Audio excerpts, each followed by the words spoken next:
আগরতলায় বাংলাদেশ মিশনে হামলার প্রতিবাদে দেশ জুড়ে বিক্ষোভ। চট্টগ্রামের আদালতে চিন্ময় কৃষ্ণ দাসের পরবর্তী জামিন শুনানি ২ জানুয়ারি। বিয়ের চাপ দেয়ায় থানা থেকে লুটের অস্ত্রে প্রেমিকাকে খুন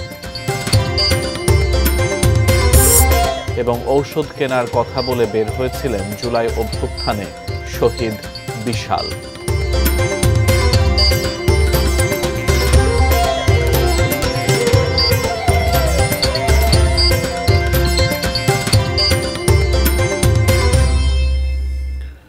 এটি নিউজ দেখছেন, আমন্ত্রণ জানাচ্ছি দেশের খবরে। আজ আপনাদের সাথে আছি আমি সিয়াম রেজওয়ান। এতক্ষণ সংবাদ শিরোনামগুলো শুনছিলেন, এবারে বিস্তারিত। ভারতের আগরতলায় বাংলাদেশের সহকারী হাইকমিশন প্রাঙ্গণে হামলা ও ভাঙচুরের প্রতিবাদে জেলায় জেলায় বিক্ষোভ মিছিল ও সমাবেশ অনুষ্ঠিত হয়েছে। কেন্দ্র ঘোষিত কর্মসূচির অংশ হিসেবে দুপুরে খুলনার কেডি ঘোষ রোডের দলীয় কার্যালয় থেকে মিছিল বের করেন বিএনপির নেতাকর্মীরা। এ সময় ইসকন ও ভারত বিরোধী স্লোগান দেন তারা। কুমিল্লায় প্রতিবাদ মিছিল বের হয় বিএনপির জেলা কার্যালয় থেকে। বক্তারা দেশের বিরুদ্ধে সকল ষড়যন্ত্র রুখে দেওয়ার ঘোষণা দেন। ভারতে বাংলাদেশের সকল হাইকমিশনে নিরাপত্তা জোরদার ও ভারতীয় মিডিয়ায় বাংলাদেশ বিরোধী অপপ্রচার বন্ধের দাবি জানান তারা। নাটোর প্রেস ক্লাবের সামনে থেকে বিক্ষোভ মিছিল বের করেন বৈষম্য বিরোধী ছাত্ররা। পরে জেলা প্রেস ক্লাবের সামনে সংক্ষিপ্ত সমাবেশ করেন তারা। ময়মনসিংহে বৈষম্য বিরোধী ছাত্রদের পাশাপাশি প্রতিবাদ মিছিল করেন ইত্তেফাকুল উলামা সংগঠনের নেতাকর্মীরা।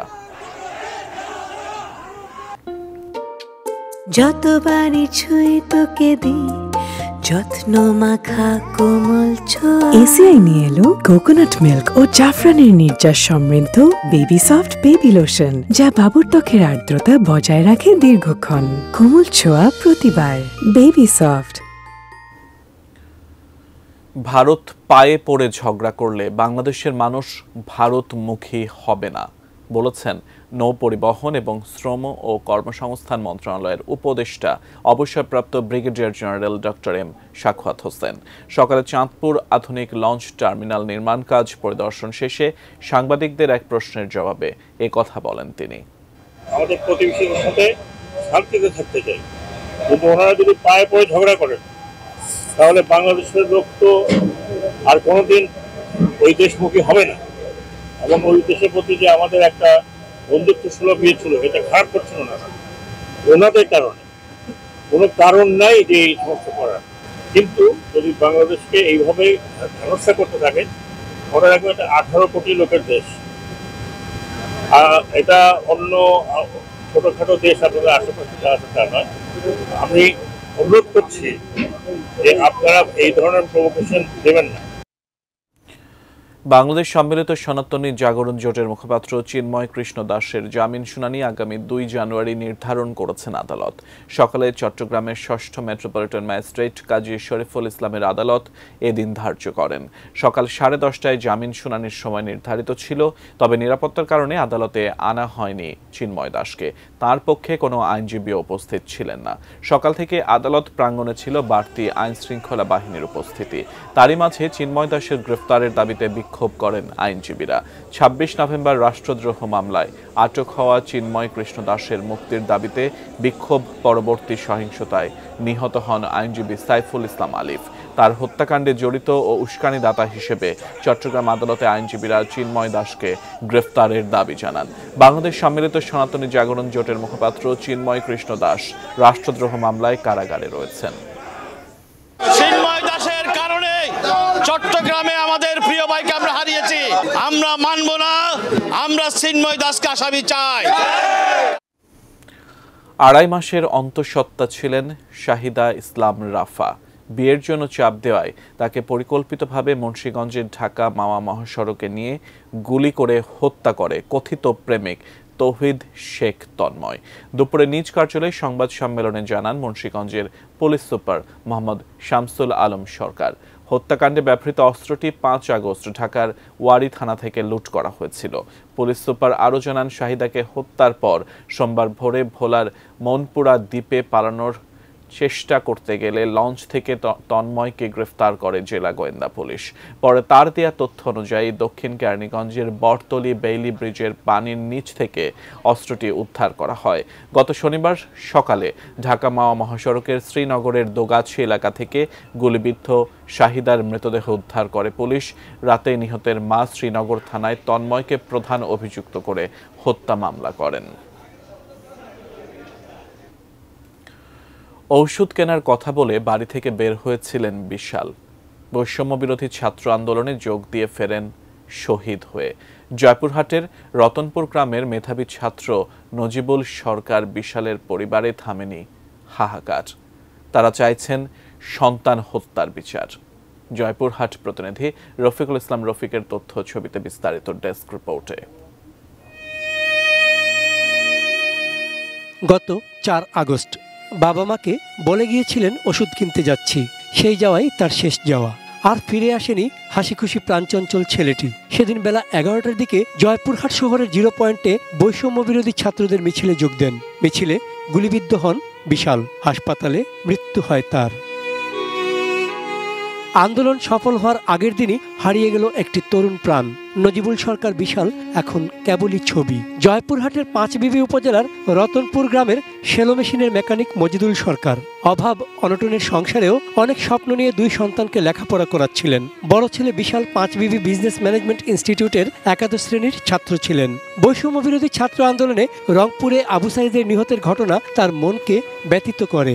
সহপাঠীদের সাথে যোগ দেন আন্দোলনে। 4 আগস্ট যখন যায় তখন আমাকে এটাই শুধু বলছে, আম্মু তোমার ছেলে কিন্তু মিথ্যা কথা বলে না এবং বলতেও চায় না। এই কথা বলে তাই কিছু ওষুধ নিতে বাজারে যায়। বাজার থেকেই সে আন্দোলনে যায়। বর্তমান সরকারের কাছে এবং ভবিষ্যৎ সরকারের কাছে আমার দাবি, আমার ছেলে সহকারে যত ছাত্রছাত্রী নিহত হয়েছেন বা মারা গেছেন তারা সকলেই যেন রাষ্ট্রভাবে শহীদের মর্যাদা পায়। মেধাবী বিশালের এমন করুণ মৃত্যুতে হাহাকার থামছে না পরিবারে।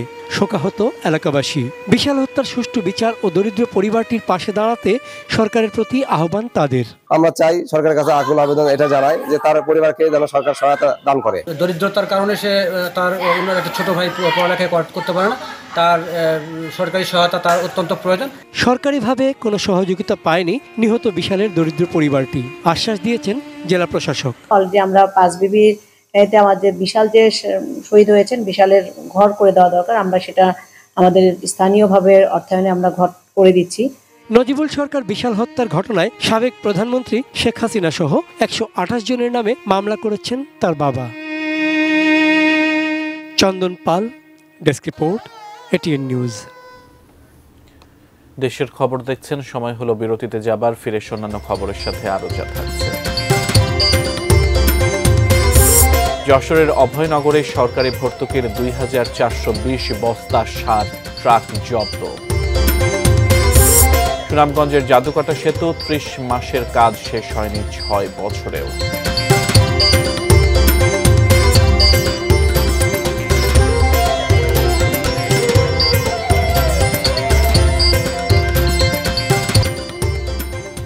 বিরতির পর আমন্ত্রণ, আপনারা দেশের খবর দেখছেন।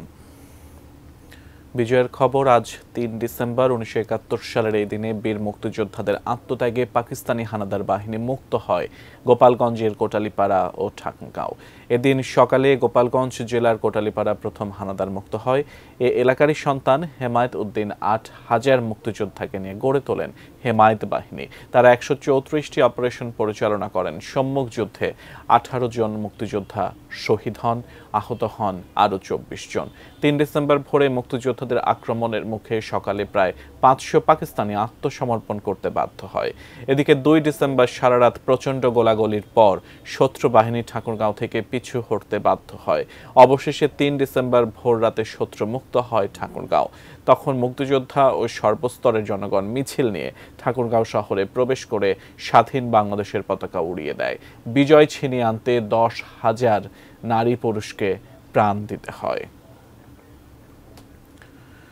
বর্ণাঢ্য শোভাযাত্রা ও আলোচনা সভার মধ্য দিয়ে কয়েকটি জেলায় পালিত হয়েছে 33তম আন্তর্জাতিক ও 26তম জাতীয় প্রতিবন্ধী দিবস। দিবসটি উপলক্ষে সকালে ভোলা জেলা প্রশাসক কার্যালয়ের সামনে থেকে একটি শোভাযাত্রা বের করা হয়। পরে জেলা প্রশাসক সম্মেলন কক্ষে আলোচনা সভা অনুষ্ঠিত হয়। গোপালগঞ্জে আয়োজিত শোভাযাত্রাটি জেলা শহরের বিভিন্ন সড়ক প্রদক্ষিণ করে সুশাসন চত্বরে গিয়ে শেষ হয়। দিবসের কর্মসূচির উদ্বোধন করেন জেলা প্রশাসক মোহাম্মদ কামরুজ্জামান।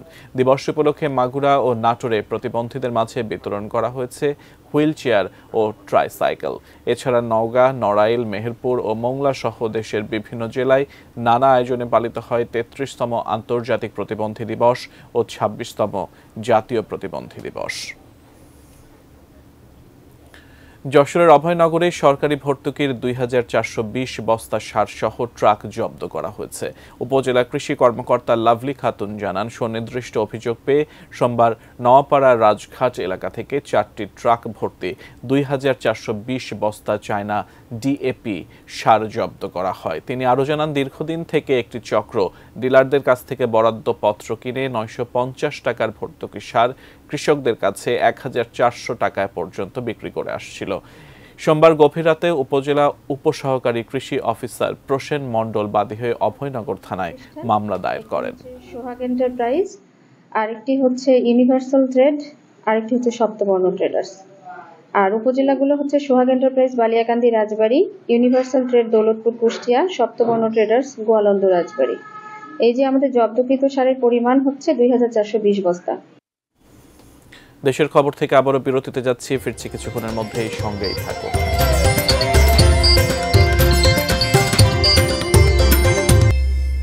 আবারও আমন্ত্রণ, দেখছেন দেশের খবর। গোপালগঞ্জের মুকসুদপুরে জায়গা দখল নিয়ে মহারাজপুর ও মোচনাই ইউনিয়নবাসীর মধ্যে সংঘর্ষে আহত হয়েছেন অর্ধশতাধিক গ্রামবাসী। সকালে মুকসুদপুর উপজেলার মহারাজপুর ও মোচনাই ইউনিয়নের লোকজন দেশীয় অস্ত্রশস্ত্র নিয়ে সংঘর্ষে লিপ্ত হয়। মুকসুদপুর থানার ভারপ্রাপ্ত কর্মকর্তা মোস্তফা কামাল জানান, পরিস্থিতি নিয়ন্ত্রণে আনার চেষ্টা করা হচ্ছে। সংঘর্ষে অন্তত অর্ধশতাধিক আহত হন। আহতদের ফরিদপুর মেডিকেল কলেজ হাসপাতাল, মুকসুদপুর হাসপাতাল, মাদারীপুরের রাজৈর হাসপাতালে চিকিৎসার জন্য পাঠানো হয়েছে।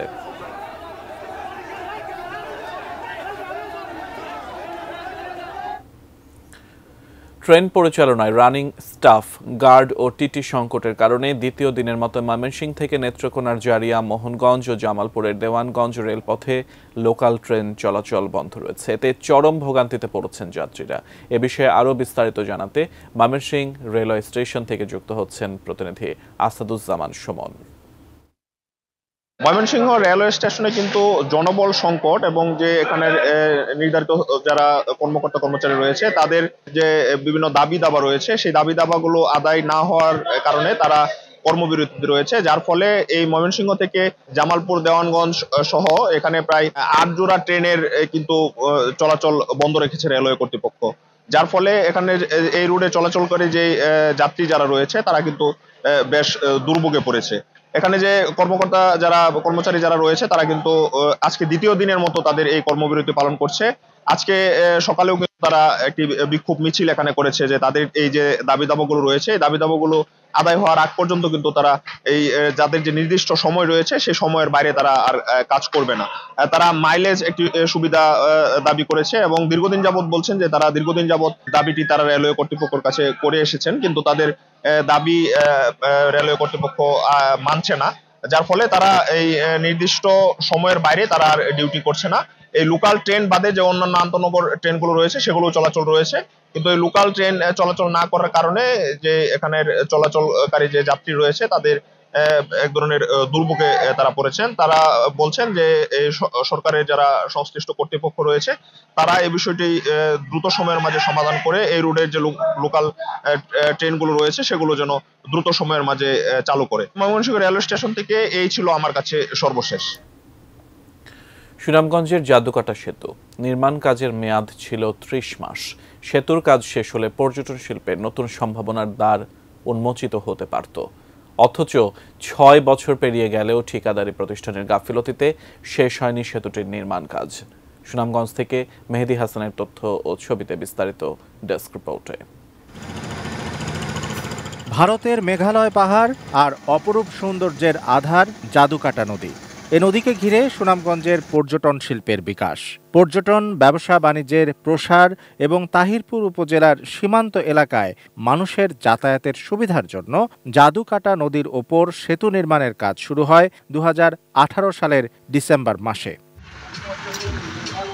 শাহ আরেফিন রহমতুল্লাহ আলাই এবং অদ্বৈত মহাপ্রভু মৈত্রী সেতু নামে এই সেতুটি নির্মিত হচ্ছে তাহিরপুরের বাদাঘাট ইউনিয়নের গড়কাটি ও বিন্নাকুলি এলাকায়। ব্যয় ধরা হয়েছে 85,86,00,000 টাকা। সেতুর 15টি পিলার ও 75টি গার্ডারের মধ্যে 53টি নির্মাণ করা হয়েছে। 30 মাসের মধ্যে নির্মাণ কাজ শেষ হওয়ার কথা থাকলেও সময় বাড়ানো হয়েছে 4 বার। ব্রিজের কাজ হইতেছে না, 30 মাসের জন্য উদ্বোধন নিয়েছে, বর্তমান 6 বছরের উপরে চলে, ব্রিজ হইতেছে না। অভিযোগ উঠেছে ঠিকাদারি প্রতিষ্ঠানের গাফিলতির কারণেই বিলম্বিত হচ্ছে 750 মিটার দৈর্ঘ্যের সেতুটি নির্মাণে। করোনার কারণে আমরা কিছু ক্ষতিগ্রস্ত হইলাম। 22 সালে আবার আমাদের হইল গার্ডার সহ 2টা স্টেজিং ওয়াশ আউট হয়ে গেল। আশা করি আমরা আগামী সিজনে জনগণের স্বার্থে এবং আমরা এক কাজটা শেষ করার চিন্তা রাখছি। এলজিইডির সুনামগঞ্জের নির্বাহী প্রকৌশলী জানান, নির্মাণ কাজ দ্রুত শেষ করতে ঠিকাদারি প্রতিষ্ঠানকে তাগিদ দিয়ে চিঠি দেওয়া হয়েছে। ন্যাশনালগত কিছু সমস্যা আছে, যে এখানে বছরে 12 মাসের মধ্যে 4 মাসের বেশি কাজ করা যায় না। এছাড়া ঠিকাদারের কিছু নেগলিজেন্সি আছে। আগামী 8 থেকে 9 মাসের মধ্যে এই কাজটা শেষ হয়ে যাবে বলে আমরা আশাবাদ করছি আর কি। Shamsul Arefin, desk report, ATN news. শেষ করব দেশের খবর, তবে তার আগে এক নজরে সংবাদ শিরোনামগুলো জানিয়ে দেব আরেকবার। আগরতলায় বাংলাদেশ মিশনে হামলার প্রতিবাদে দেশ জুড়ে বিক্ষোভ। চট্টগ্রামের আদালতে চিন্ময় কৃষ্ণ দাসের পরবর্তী জামিন শুনানি 2 জানুয়ারি। বিয়ের চাপ দেয়ায় থানা থেকে লুটের অস্ত্রে প্রেমিকাকে খুন। ঔষধ কেনার কথা বলে বের হয়েছিলেন জুলাই অভ্যুত্থানে শহীদ বিশাল। যশোরের অভয়নগরে সরকারি ভর্তুকির 2420 বস্তা সার সহ ট্রাক জব্দ। এবং সুনামগঞ্জের জাদুকাটা সেতু 30 মাসের কাজ শেষ হয়নি 6 বছরেও।